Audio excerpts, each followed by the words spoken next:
wake, hear the birds and see the sun. Side by side our fears are done. Oh, the good times just begun. Oh, we know what we have, let's hold on tight. Found what we're looking for in life.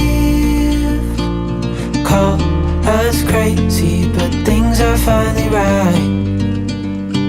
With you and I, the future is bright.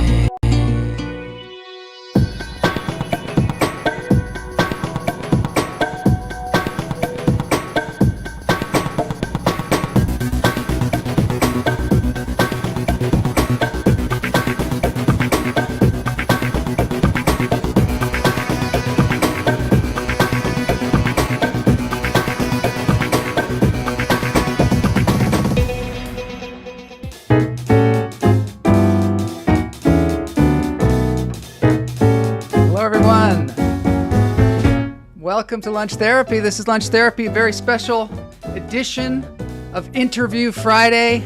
We have a fantastic guest today. She's Judy Carter. I don't know, I'm sure a lot of you know her from many different things, but I'm saying she's the comedy guru. She's been around since before there were comedy clubs.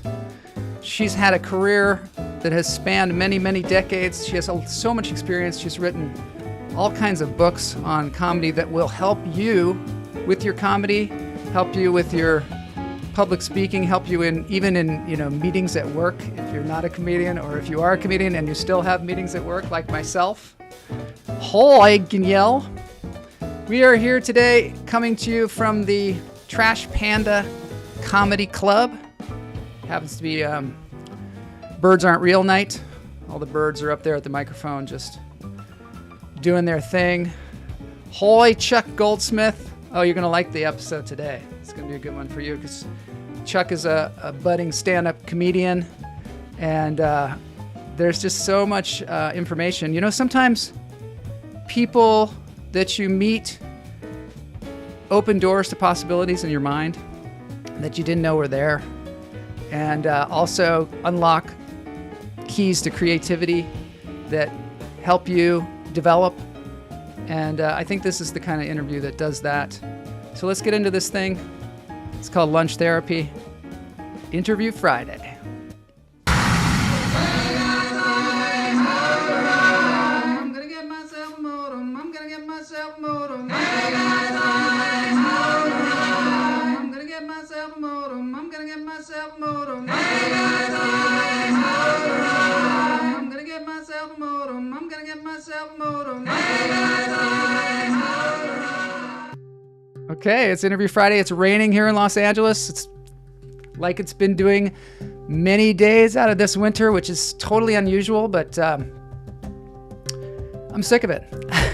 Yeah, I didn't move to Southern California to be in the rain all the time, but it's raining, and I'm from Seattle, so I'm kind of used to it.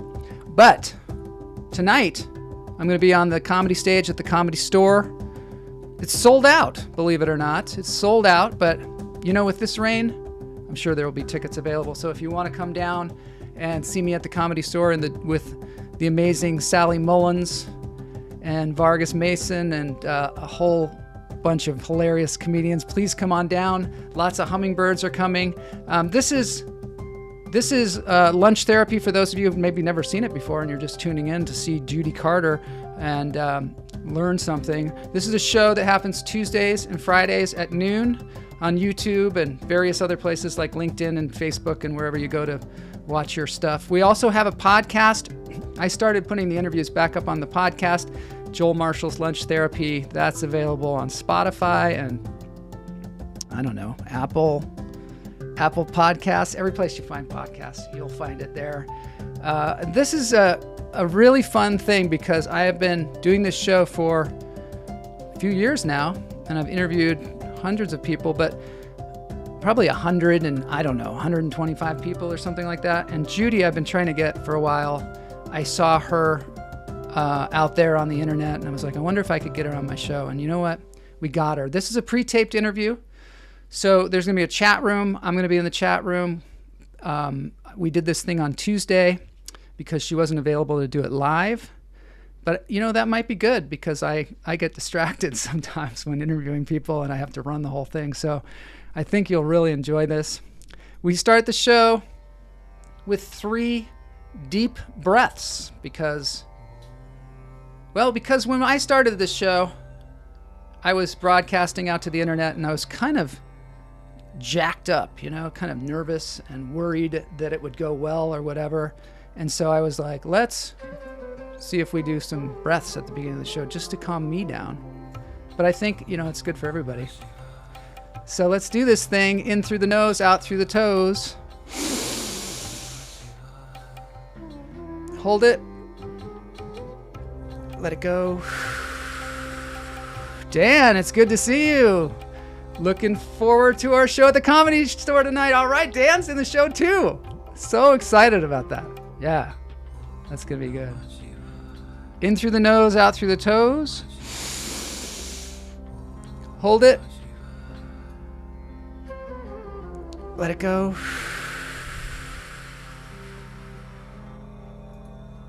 Ginny Sykes. Ginny Sykes, hilarious comedian as well. She's going to be at the Comedy Store next Friday. Hopefully she's going to be at my show tonight. I'm going to her show next Friday too. And she's really developing as an amazing comedian. In through the nose, out through the toes. As many of you know, she's been on the show here multiple times. Let it go. Haven't had a chance to breathe today. I know. It's good to get a breath in here. Ginny Sykes! Howard is here. Howard was on last Tuesday. We had a contest. That was super fun. If you want to revisit that sometime, if you didn't get a chance to watch that, that was a blast. So on Tuesdays, we do things like that where we have contests and we do news events and just have a really fun time. But you won't find any crap in this show. This is a crap-free zone. We don't talk a lot of shit. We just try and breathe and have fun and get inspired and live our lives. Speaking of that, my wife, Kamala, took me to see Mark Maron last night at the Largo at the Coronet, which is just a fantastic place. If you want to go see some hilarious comedy, go to the Largo some night. And they've got just great people on stage there. It's a really great atmosphere. Mark was fantastic, really fun. I really love his openness, he's very personal. He was playing music, jamming on the guitar. They did some Grateful Dead, they did some Jimi Hendrix. It was like the show was made for me. It was made for me. And I think maybe it was because I think that I'm his demographic. And also, he's inspiring to me because he has a podcast and he does stand-up comedy and does similar things to me. He's copying me, let's face it. That's what it is.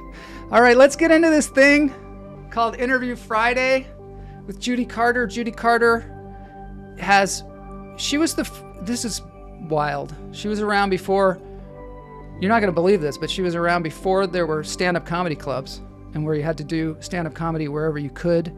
She used to open for Prince.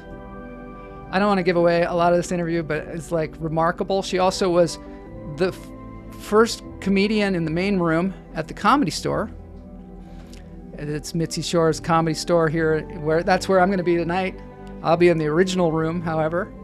And she also wrote books on comedy that are just so useful. She has the new comedy Bible, it's called. And she also has a book called The Message of You, and we're going to talk about that as well. So this is really helpful for anybody out there. And also some of her students are like Seth Rogen and Hannah Gadsby and Sherry Shepard, Dean Lewis, Maz Jobrani, like hilarious comedians out there that she kind of helped them get their start, helped them find their voice, helped them get into the routine of writing jokes, etc. So is she related to Jack Carter? I don't know. Is she related to Jimmy Carter? Who knows? We didn't do her family tree, but maybe we can find out. Is she related to John Carter of Mars? No crap zone. That's right. There's no crapping happening here. Just, you know, when I say like take a break from the crap, this is the place to do it. Big wheels. Yeah. All right. It's Interview Friday time. Message of you. Howard says, message of you is fantastic. Yeah. These are things that as comedians, sometimes we don't even think about. And this person goes, hey, look at this over here. You weren't even noticing that. You were doing all these shows and doing these things that everybody's doing. But look, you could do this too. It's cool. All right, Interview Friday. Here we go.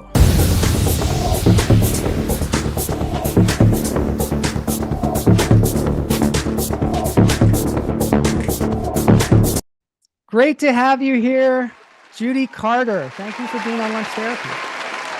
Oh my God, I'm thrilled to be on Lunch Therapy because I always felt lunch is therapy. Because no matter how much I get depressed in the morning, I'm thinking, well, there's always lunch. Yeah. Okay, Judy. So we've never met, which is I've always heard about you. I've always seen online your classes, and I've always been very, very curious about you. Can you tell me how you started out in comedy? You started out doing magic, right? Yeah, when I was a kid, I was like most people who go into show business, kind of neglected with a speech impediment, Mm-hmm. and obsessed about magic, and had a birthday party business. And When you were a little kid, you had a birthday party business?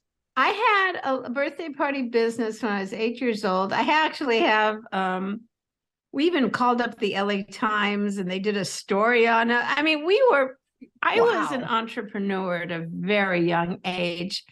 And I actually still have my first database as an 8-year-old kid, which I had like a little cards and every birthday boy and girl and their age. And then I would upsell them for next year. And I developed the business side of show business at a very young age. I love that because most of us come to show business and forget about the business, and we're just flounder around. I still do, and I'm still learning how to like figure out how to monetize this thing. Yes. So you already had that going. What was it about you that you think that made you so savvy? Desperation, I guess. Yeah. I mean, if you look at every comic, you know, there's not a comic who hasn't had a great childhood. I mean, most comics go into comedy because of some trouble in their life, some kind of problems. Mm-hmm. You know, I grew up with an alcoholic father. My sister was severely disabled with cerebral palsy. And I became the entertainer to kind of cheer up the family. And it gave me a sense of purpose in life, and that I carried into my adult life. I mean, you know, I ended up, you know, getting on television at a very early age, doing magic. And it was so unique because there were no female magicians, not like there are today. So many female magicians. So many. It's a joke. Just a glut in the market. Right. So then I became, you know, one day I ended up, you know, performing as an adult, and then one day my tricks didn't show up, and that's what I heard in your book. Your tricks. Yeah. So you got to your location where you were supposed to perform, and your luggage got stuck or something, and you didn't have your luggage. Yeah. So you know, when you're a magician, you're not really doing magic, right? What? Right.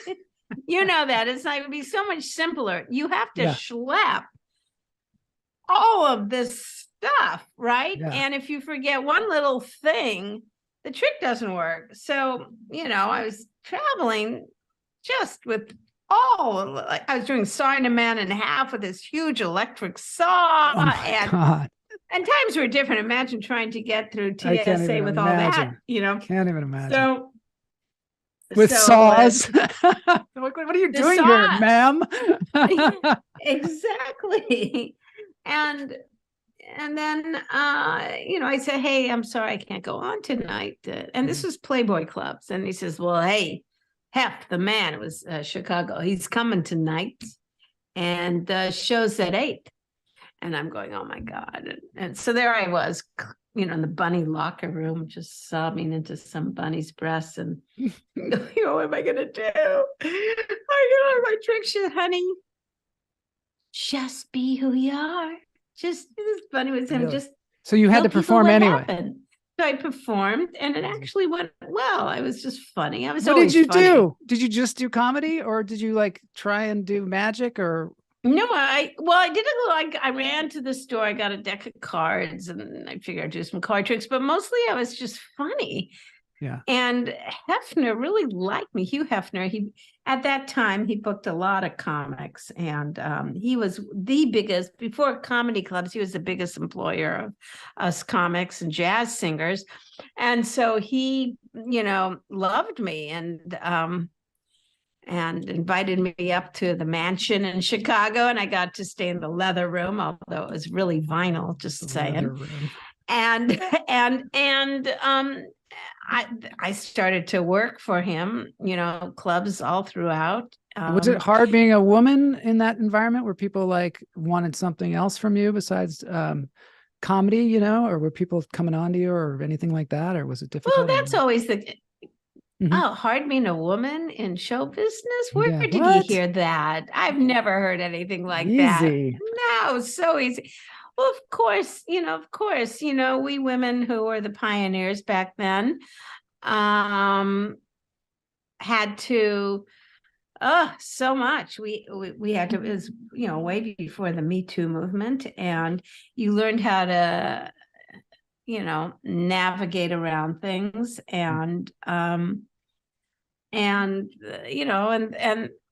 that was the way it was. And because you find yourself, of course you had to travel alone because no one could really afford like traveling with a partner who's going to give up their life to travel with you. So the only women in the hotels who were by themselves were the comics and hookers. So that was the way it was. Oh my gosh. Yeah. But you become friends with other women on the road. And, I wouldn't have traded those times for anything.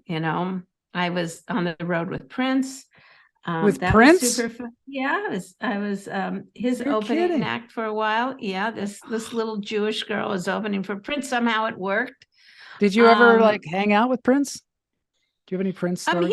He was an incredibly shy and private person. Mm-hmm. And of course I met him and, backstage, he told me how much he loved me, but he was very, very nice to me and very private.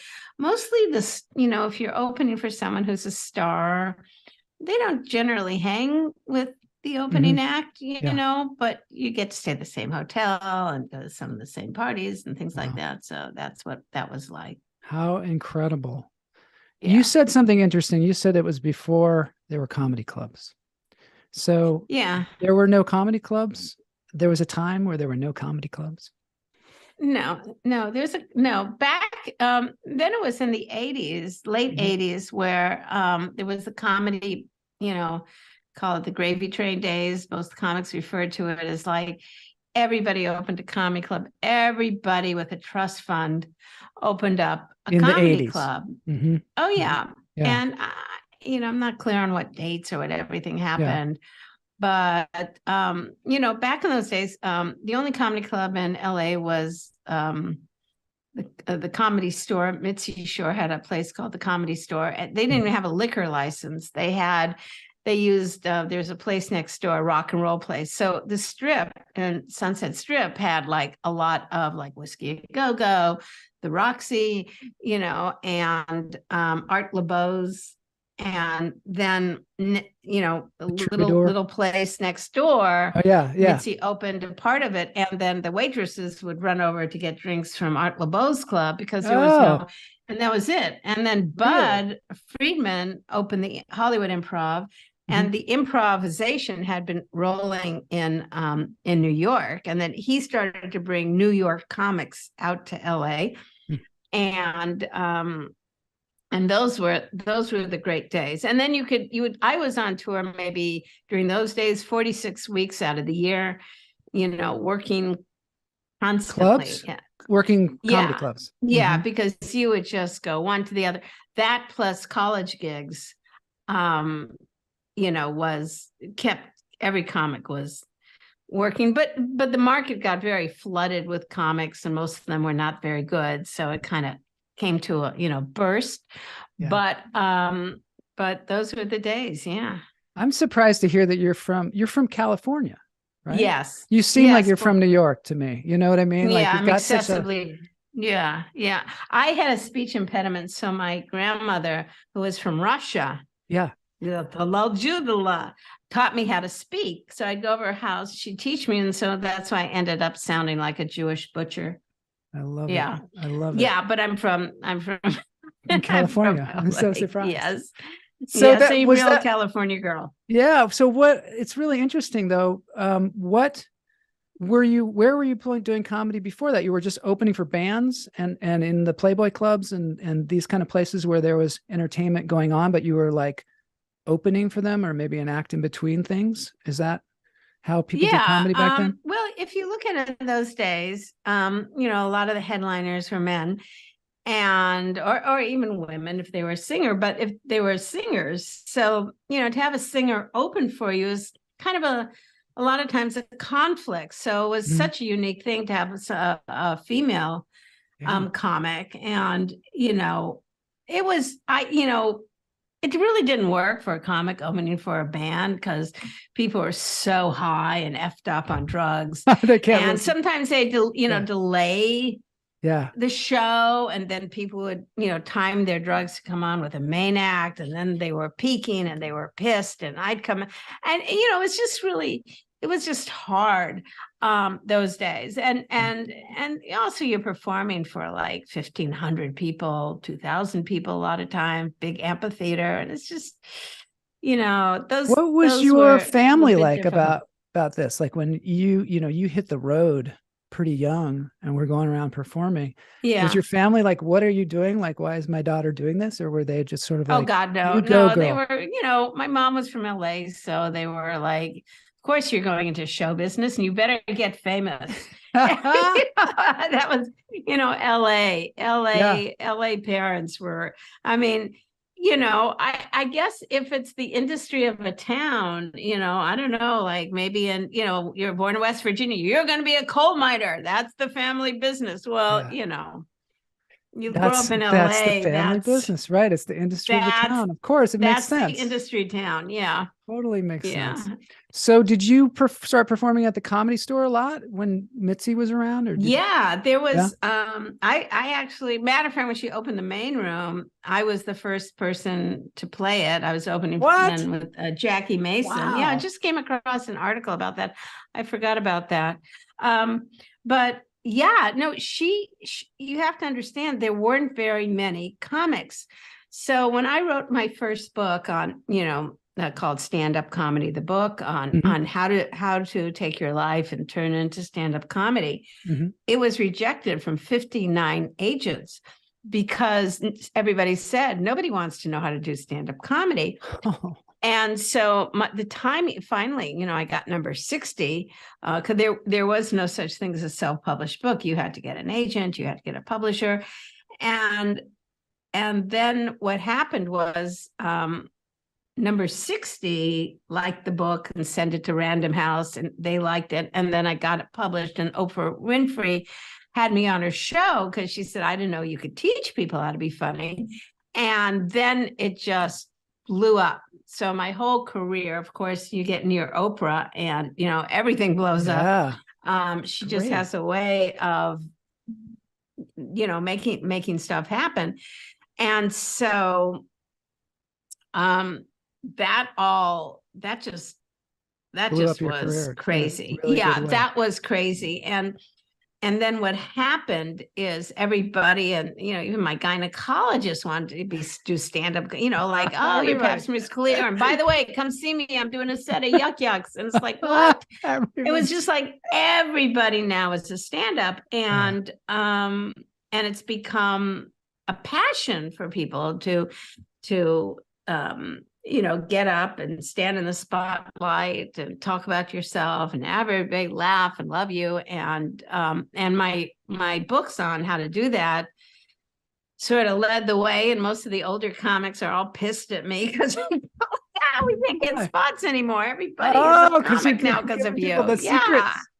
It's like a magic book. Like you give people the secrets to the secret formula. So what kind of, okay, this is something I wanted to ask you. In the beginning of the book, you could say, go to your website and take a test to see whether you're funny or not. And I thought this was really great because in the end, you kind of allow people to be funny no matter what score they get on your website or whether they even do it at all. But my question to you is, are there people who are funny and people that aren't funny? Are there people that can be comedians and people that can't be comedians? Here's the answer to that. I look at the people who've made it, who've taken my class, and the people who haven't. And the people who've made it are not necessarily more talented or funnier, but they certainly have had persistence. They certainly never gave up. They were extremely driven, right? And they became very successsul. Seth Rogan started my class. Sherry Hannah Shepherd, Gadsby. Maz Jobrani. So many people. Hannah Gadsby. So many people. And all those people I mentioned are superbly talented. But there's a lot of people that aren't that famous, but are making a fine living, are making, like $120,000 a year, making people laugh, doing what they love. Are they that talented? No. But they have this confidence about them that they just love doing it and they want to do it. There's that. Yeah. Now there's the people who have absolutely no sense of humor. They might be a mechanical engineer, right? They might be an ichthyologist. I don't know. They might be one of those people. Not to say there aren't funny ichthyologists. Ichthyologist is? Of course. It's a study of fish, right? Oh, anyway, I was going to say whatever. bugs, but that's not a whatever. Yeah. And what I found is that when they took my class, that I could give them the thrill of a lifetime and get them funny for 5 minutes. Like if you follow the formulas in this book, you learn how to take your life and things have happened and your opinions and learn how to write maybe a comparison joke, a list of 3 joke, a mix. You learn some of the basics of stand-up. And maybe you write 30 minutes of material and then we cut out everything that doesn't work. And then you're left with 5 minutes and you have that experience of going on stage and killing. Yeah. Right. But, you're not going to be getting a Netflix special because you have to have talent to really sustain an audience. I do shows that are an hour and I know there's like I'm a conductor. I'm feeling when the audience is receding from me, and then I dig into my bag of tricks on how to pull them back into me. And there's, I've have so many years of performing that I have a whole huge barrel of tricks to, dig from and find that thing that works. And of course, I put those things in my book, but you naturally know how to do that when you have talent, when you're born to do it. But even if you're not born to do it, like there's ways to be funnier. It's not a mystery. There are ways to be funny. And there's also ways to improve your humor. And, so many people tell horrible, offensive jokes, and they don't even realize it. They don't even know. That was racist. That totally was happens. homophobic. Yeah. So how do you deal with people like that? Okay, so I assume you want people to be themselves, and want to try and be as themselves as possible when they're doing comedy. Do you ever run across people where you're like, oh, that's just going to be too offensive, or that's not really going to work? How do you speak to someone like that if you're teaching them? Because you want them to have their authentic voice, but you still have an opinion about how it's going to be received. That's a really good question. I'll tell you how. Truth is always funny, when you really get down to it. Like when I always look at my job when I was coaching comics, what is this person really trying to say? And what's a way that they can say it that'll be received by the audience? So let's say I have a guy in front of me and he's going, women, they're such bitches. Let's just say that. Okay. Mm-hmm. Yeah. And he's doing really like what I find to be misogynistic material and really putting down women. And so he finishes his act and I say to him, I have a question to ask you. I'm just a little confused by your act. So I never say to anybody, don't do that, because I like to give people a choice. So I said to him, are you gay? He goes, no. What? And he's horrified that I asked him that. You say that? Why would you ask that? I said, well, you call women bitches and it becomes obvious that you really don't like women from your material. So I was just wondering if you were gay then, because why? Because you don't seem like you love women. Yeah. Because you're calling them bitches. Now I can understand if you say a joke and you go, oh, this woman dumped me. I was so in love with her. What a bitch. Mm-hmm. Okay, I'll go with you on that. Now I get it. But you're calling all women bitches, right? Yeah. Yeah. And so rather than go, I hate women, why don't you go, women scare me? And you can do the same joke. Women are scary. Yeah. And you can do the same jokes that you're doing, but now you'll get laid after the show. Right? So I try and appeal to, I kind of do a real psychological. I think that's so great, though, of you, because you're just trying to get to the truth of it. Yeah. He's kind of like, this was a long time ago before MAGA, but he'd be kind of like one of those MAGA guys. Yeah. And so I knew, what does he want? I said, you want groupies, you want women to be, why would a woman approach you, become your comedy groupie? Yeah. You don't want to alienate half the audience.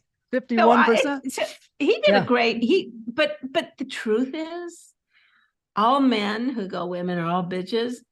The truth is, you're scared of women. Yeah. So talk to me about that. Tell me the truth of that. And it's always going to be funnier. So,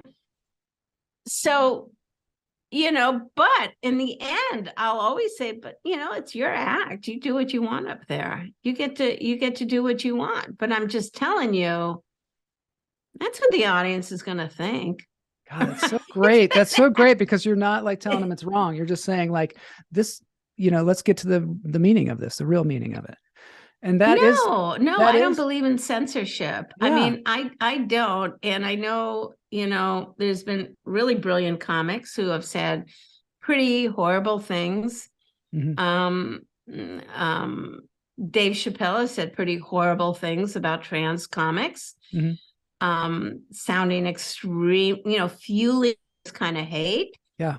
I'd never pay to see him. Do I think the guy's talented? Yes. Will I defend his right to say what he needs to say? Yes. Yeah. Will I go see him? No. Mm-hmm. Mm-hmm. Yeah. And I think that's where we're at in comedy now is that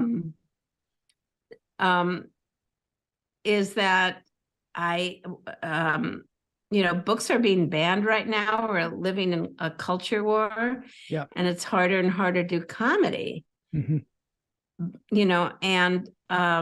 However, I do find that when I perform at a comedy club these days, that the millennials are a very good audience. That they, in my day and age, the audiences were pretty much total heckling thing. It was like very vicious. Sometimes, I've had people throw things at me. I had someone throw a tablecloth on top of me and lit it on fire. What? Yeah. What? Comedy. While you were performing? While I'm performing, Oh and I think now there's a club in LA called The Crow that I'm performing in, and it gets a progressive millennial audience. And they hire comics who are pretty smart and astute, and their audiences are so different than the kind of audiences I grew up with. So there's also that. So, wow, that's fascinating. Where's The Crow? Where is that? It's in Santa Monica. It's Santa Monica. So you could, you can maybe do some. I've even told some dark stories there that the audience, you can take places that you can't usually do in like maybe a commercial comedy club. Anyway, there's that. That is so interesting. I love talking with you because it's so practical, and so it's not hypothetical, any of this stuff that you're talking about. It's like you are from a very young age, you have just been doing it. So how can you help us? I mean, I know your book, and people can get the book. I'm going to put a link in the show notes for them to get the book. But can you give advice to people about getting stage time? Because there's so many different ways to get stage time, but everybody kind of goes the same direction, I feel like, we as comedians. But what are the other ways to get stage time than just doing bringer shows and just doing all this stuff that all traditional comics do, and that's definitely a part of it, but you want to like get more stage time and maybe be able to try some stuff out that maybe is not your best material yet. I find that it's very interesting how comics, even some of the the essence of comedy is doing something different, like a civilian, when asked, hello, how are you? They'll say, fine, good, lie, essentially. And comics will go, I'm fat, and I'm having a horrible time. And so can you help me out? So that's inherently what comedy is all about, doing something different. Yet when it comes to the business side of show business, we do the same thing. We'll all go to the same comedy club. We'll all go to some kind of play. We'll all do the same kind of thing. Well, what I have found is that your first step is to get out of the house. Okay. It doesn't matter. It really pretty much doesn't matter where you go. Like you'll go to a club and you'll hang out with comics, and you meet comics and you start hanging out. Okay. That's number one. Okay. Magic happens. Like, you don't have to have a plan. You just got to get out of your pajamas and get out of the friggin' house. Right. And go see comics and talk to comics, right? Yeah. Really talk to comics, write jokes for other comics, like do something for them. They'll do something for you. I started to find I hadn't done comedy for a long time because I've been more in the corporate speaking genre, but I went, it's time for me to go back to my roots and go back and do open mics and just start seeing where I'm at with all of that. And I didn't know where to go. So I just went out and I talked to people. Oh, you should come here. Then I went there and I want you to be in my show and come here. And then now I'm producing a show. So it kind of gets the ball rolling. And I just spoke to a girl who had taken my class, and I said, where are you doing comedy? She says, well, I don't know. I just go places. Like, I was on a tour of Botanical Garden. I said, does anybody want to see some stand-up? And they went, yeah. And I just did my set right then and there. Yeah. I mean, That's other wild. Thing I really feel is it's so important when you start to develop your material is to think in terms of who your audience is and where is your audience. And so, for instance, I'll give you a for instance. There's something called, have you heard of bored teachers? No. Bored teachers. Tell me about bored teachers. Okay, well, it's like just a Facebook group, but it's got millions of teachers. Well, teachers are bored. And so they started to, from this Facebook group, go, well, where are most of the people on this site? And then they started to do shows there. And then they hired funny teachers. And I went to one of their shows because one of my former students, who's now quit her job and is now doing a tour with this teachers group. And they rent out huge theaters. We're talking about 1,500 people. I just saw them. They were in San Diego, beautiful theater. They had security, they had drinks, they had swag, it was a fancy gig. And she did they had like 6 former teachers do stand-up comedy. And I'm going, this is the way to go.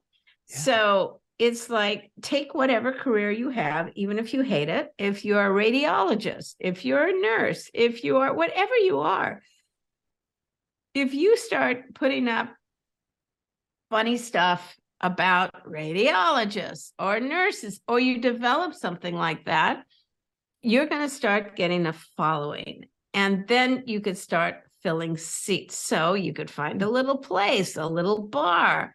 Maybe the bar has 30 seats. Hey, Tuesday night, I want to do my funny nurses show. Everybody brings, some people. You do a set. I mean, to me, it's all about what niche you're in. What a great idea that is. And then people can come there that are in that group. Yeah. And they get the jokes. All comics do that. Even Maz Jobrani. He's really? Iranian. Yeah. His shows are filled with Iranian, audience members because he's Iranian. And he talks comedy about being. Now, when he took my classes, I don't want to get stereotyped.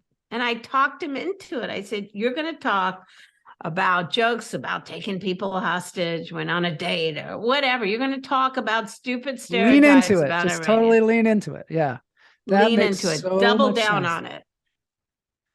Wow. That reminds me of Suzanne Huang, who was, I don't know if you ever saw her comedy bit, but she was Korean and she didn't like being typecast as a Korean as an actor. And we were in acting class and they said, well, I'd like you to come in and do stand-up and go as Korean as you can possibly go. And she was hilarious. And she built a whole comedy career out of it. Yeah. Which was just amazing. And yeah, that's so great. I love that idea. You also said something about somebody started a thing at the airport, like a bar near the airport, because there's a bunch of people just waiting around there, drinking, waiting for their plane or whatever. You've got a captive audience. It's such a great idea. It's so ingenious. So you've been working also, you said, in the corporate world, right? So you've got that book, The Message of You, which is right behind you. Yeah. Yeah, that one. Can you tell us? This is the latest comedy book. Yeah.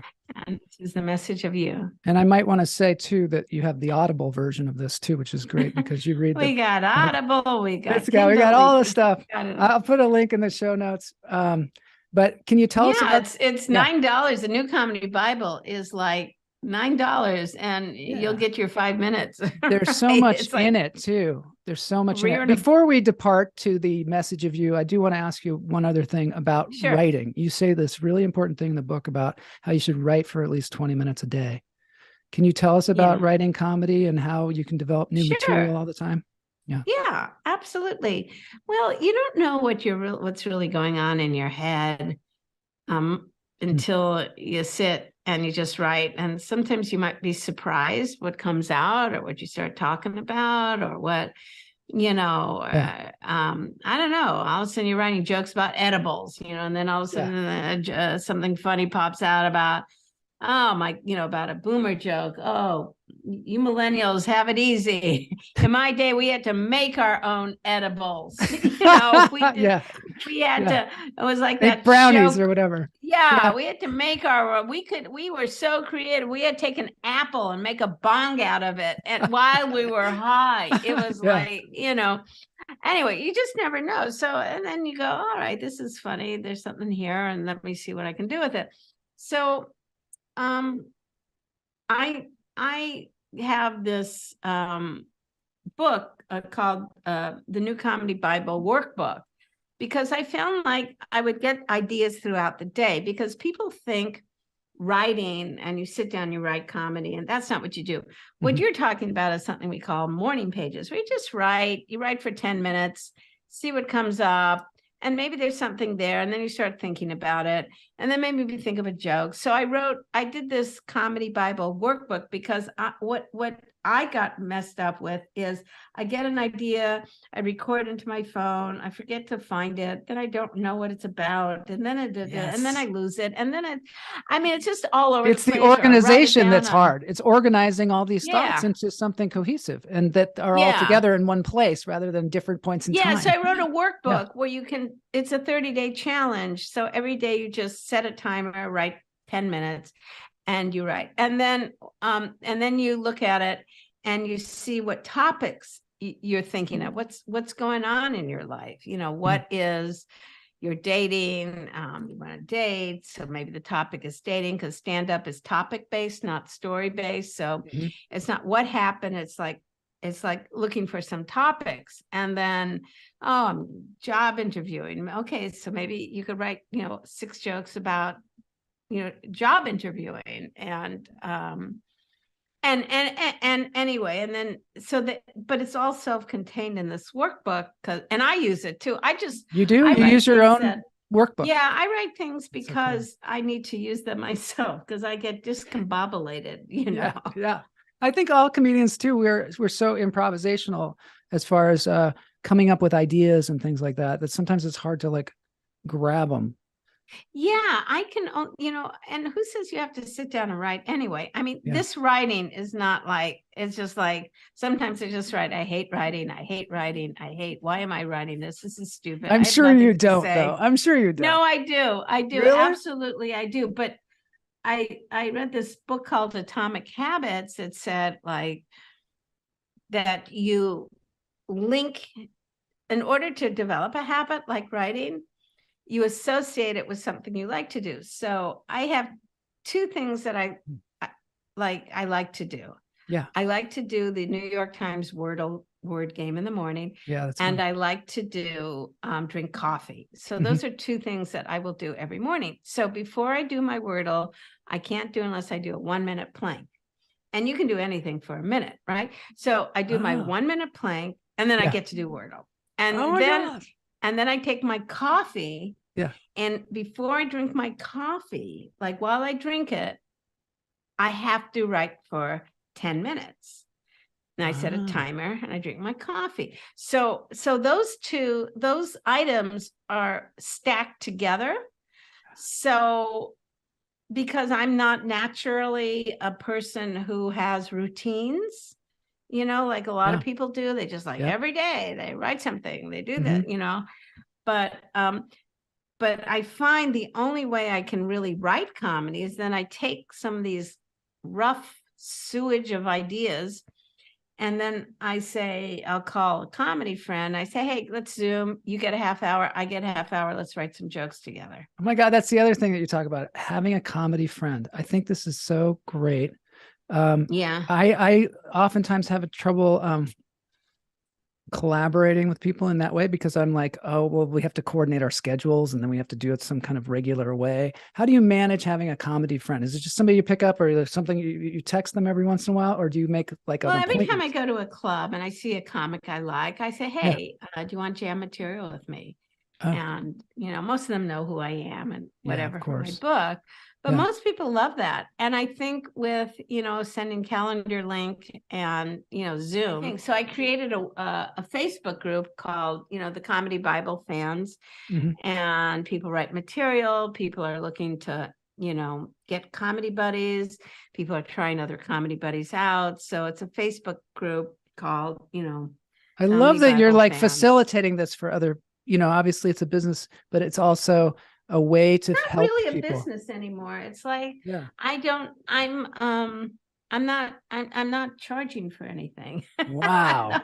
I'm not even saying it's a business in a bad way, because I personally am trying to look at money in a much more welcoming way, as far as something being a business is not a bad thing, but it's so altruistic of you. But it also, it's just good living to do that, to provide tools for other people, link people together, build a community. Do you think Mhm. building community is like a really important thing for a comic, to build a community of I people? think giving is an Giving. attitude that you need to have when you come on stage. I love That's that. at the essence of stand-up. Like, Mhm. if you go, I hope people will laugh, right? I hope people laugh. I need laughs. I need them. You're coming, it's like, that's a really unsuccessful attitude. That's It's like like when going, people say, I'm getting laughs. I want to get laughs. It's not like you're getting laughs. You're giving them if they happen to occur. well, not really. No? I Okay, don't, good. I I want don't to look hear. at it that way. Oh, good. I Because you want to hear can't make this. anybody do anything. Like, if you think about it, in terms of going on a date, I Yeah. need to get someone to love me. You're going to look needy, Yeah, right? that's going to be a real problem. Yeah. If you go, I really want to, communicate. If you go on stage, I really, feel strongly about some things. I really want to communicate it. And I Mhm. want to connect to the audience. So I want to connect. I want to like see anybody having a hard time with relationships, people. How many of you are divorced? Oh, isn't it hard? I'm connecting. Now, Yeah. I'm not going like most beginning comics think it's all about talking about yourself, and it's just so misguided. That's why I talk about in my book to use the word, not use I or me or I do this and I do that. It's like everybody's so profoundly narcissistic. It's really about, can you engage the audience? It's, you'll make money if you can engage an audience. You can get an audience just like really engaged. Get them with you. Yeah. Because otherwise you're a vampire suck of energy. You're I just love that. Like, is anybody else having this experience out here? I'm having this experience too. Yeah, it's kind of like that. Yeah. I love that. I want to. Okay, now we have a little bit of time left, but I want to make sure that I talk with you about the message of you and because you help people become motivational speakers. You help people do corporate gigs. Yes. Talk about that a little bit too, because sometimes that's one of the reasons I don't need to make money right now is because, I corporate gigs. When you're a corporate speaker, you get paid a lot of money. The fee is very high. And they're desperate for funny people. But most funny people are not speakers because they don't have what this book, wait, where is it? That book talks about is they don't have a message. Yeah. So when you have a message that a corporate audience needs, and you can deliver an entertaining way, I discovered you could make a really good living doing that. So I no longer teach comedy anymore, except I do for free on Instagram Live every Tuesday at noon. Every Tuesday at noon. LA Can you give us Comedy. your Instagram handle? Yeah, Judy Carter Comedy. Judy Carter Comedy, and it's every, what'd you say? Tuesday at noon? Tuesday. Yeah, every Tuesday at noon Pacific time. Anybody want to try out some jokes? I'll write jokes for people. We'll talk how to open. Great. People have questions. We do some writing. It's kind of fun. And so the corporate gig I discovered is that there's every city, there's thousands of meetings taking place, and they need to have somebody to really excite the audience, to open their convention with energy, or close it and leave them laughing with a great positive message. And they will pay a lot of money for that. It's worth it to them, I'm sure. Yeah. I've done I did it online through COVID, and I found during the pandemic, people were craving laughter, and my God, it's great. I just was working my butt off. So glad to hear that. That's during such COVID. a great, yeah, such a and afterwards, wonderful and thing. afterwards, yeah. And when you were doing it online, was it more difficult because you're not? How can you commune with the audience if you're doing it online? Like, how do you break Well, that barrier? comedy you know? doesn't work online. It doesn't work without laughter. Yeah. So I have Stand-up one company comedy. hire me, and they say, no, we really just want you to talk to the camera. And I said, well, I need some mics open. I need to talk to people who's going to be on. I need to kind of be in the gallery. No. And it just bombed. It's hard, It isn't was it? awful. Yeah. Yeah, it didn't. And so what I learned is that to do visuals. So I turned to memes, and I turned to having like a really funny PowerPoint, and then I made it into a teaching thing, and then I would customize it for 5, here are the 5 reasons your student is going to end up in prison, and and then I would do it, and so I would do it custom to them, and then I went, okay.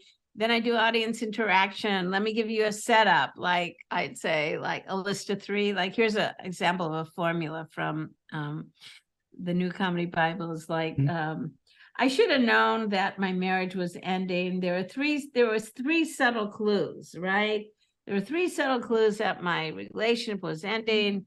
There was we didn't kiss, we didn't have dinner together, and blank. yeah. And what's the most obvious? And then they'd write funny stuff, and then I read it, and everybody would be laughing. So I was doing sort of that kind of stuff. Oh, I love that. Yeah, you have to find a new way. You always have to find a new way, and that's probably what's great. That seems to be what's great about you. One of the great things is that you find a new way. Like if you've had a career this long, and things it has been long. Things have changed. So long. Things have changed so much. Like you've seen so much in the comedy world that you have to change right along with it. Yeah. Or invent new ways, invent things as things change. And I think that that's something that we're all doing pretty heavily right now, because technology and the world and everything's changing so much. I think it's probably changing much faster than it used to change. That's what it seems like to me. Like, something there's some new technology comes out at 9 a.m. and then like later on at noon, another one comes out. And then like later on tonight, we're all, it's like things are just changing. We have to find ways to kind of utilize what we have. Yes. One thing that is not changing though, is the structure of comedy and what makes people laugh. And, certainly as far as subject matter goes, that changes, but something, and I remember I was asked to teach a class in Russia through an interpreter. And I went, I wonder if American comedy will work there. And it did. It did. And then I just was talking to, I put in my book, like, email me, how's it going with comedy? And people do. And I got this email from Syrian comics. And you're from Syria? You're funny? There are funny people in Syria.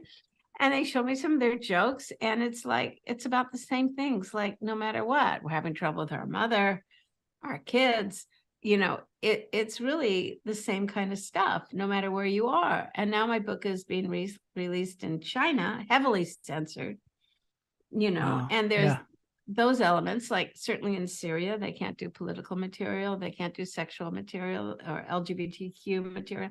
So there's a lot of limitations, but they say we find a way around it. We find a little way, so a little double entendre. And they're working it, they're working through those limitations. But what is non-changing is, the way people laugh, that everybody, on a core, we have humiliation, we've been dumped. We have things that are hard. We have things that are scary in our life. And when we talk about them with an audience, they laugh. Yeah. And I think that's the most important thing, really, is just connecting with the commonalities that we have. All right, I'm going to have to end the interview now. This has been so great. I really appreciate you, Judy Carter, for coming on the show. Sure. Great to meet you. Where's lunch, by the way? There's no lunch. My assistant is always complaining. He's a skeleton, plastic skeleton. He's always complaining there's no lunch. And he can't even eat, so I don't even know what the problem is. But yes, JudyCarter.com, is that where people should go to look at all the different things that, books and things that Sure. you provide? What if Yes. somebody is like in a corporate environment and they want to hire you there? Do they It's go a to the same website. place? It's a main website, and it goes off into, those people who want to be comics, and Branches off, there are however links it to needs to everything. branch. Yeah. That's so cool. All right. Thank you so much for being on Lunch Therapy, Judy. Great meeting you. Great meeting you. All right. There you go. There you have it. Yes, commonalities, Jason Edelman. It's so, I just thought there was just so much useful information there for comics and for public speakers and for anybody that wants to make people laugh, anybody that wants to find ways to make money in this entertainment business. So I thank Judy Carter for being on the show and for being so generous with her information, because that is some powerful, powerful stuff. And thanks everybody for being here, for being and checking this out. Please share this with your friends. Flowers for Judy Carter. Yes, we're so lucky. We're so lucky on this show to have these people come on and talk about what they're doing.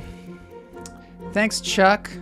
Thanks, everybody. Of course, at the end of the show, for those of you who may not know, we dance. I'm going to dance. Feel free to dance at home. I've got a real nice tune from the Bare Naked Ladies here, performed by, it's always performed by somebody on the internet that performs it. So let's get into this thing called the Dance Break. Thank you, Judy Carter. Thank you, everybody. Thanks to Jeff Lohman for waking up in Thailand at 3 o'clock in the morning to catch the show and be here and contribute.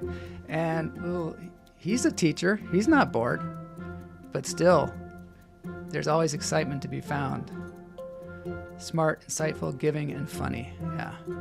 Comedy machine. All right, let's dance it out.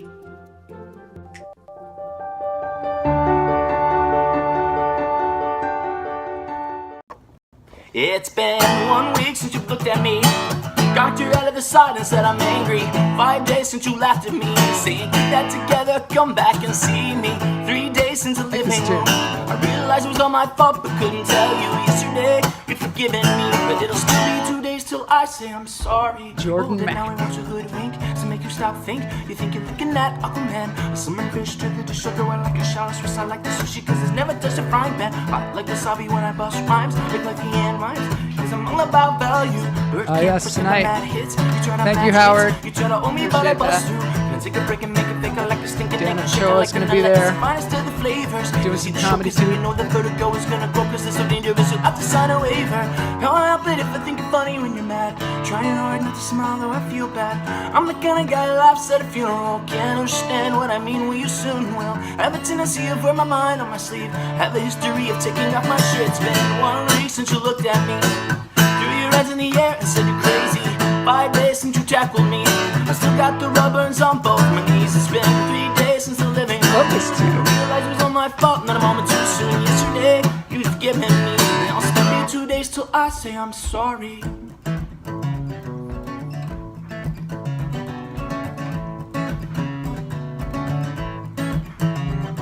What'd you get to China? Chinese chicken. You have a drumstick and your brain stops sticking. Watch your next files when the lights on. We're done some maze on. I hope the smoky man's in this one like Harrison Ford. I'm getting frantic. Next thing I'm Chuck, for being here. Snickers guaranteed to satisfy. The Kurosawa, I make mad films. Yeah, I don't make films, but if I did, I'd have a samurai. You get a setup and new clubs and find the Kamatani nuts just so my arms don't always flying off the backswing. I'm getting to my ceiling room cause that cartoonist got the boom in and maybe got a lot of words to say. things. Can I help it if I think you're Probably funny when you're mad? concentrating. Trying hard not to smile though I feel bad. I'm the kind of guy who laughs at a funeral. Can't understand what I mean, well you soon will. I have a tendency of wear my mind on my sleeve. I have a history of losing my shirt. It's been 1 week since you looked at me. Dropped your hands to the side and said I'm sorry. 5 days since I laughed at you. Saying Dancing you is just so did what I thought good you for were your gonna do. well-being. 3 days since the living room. We do it whenever you get the chance. But what can we do? Yesterday you just smiled at me. It'll still be 2 days till we say we're sorry. Even if you do this. Till we say we're sorry. All right, thanks everybody for being here.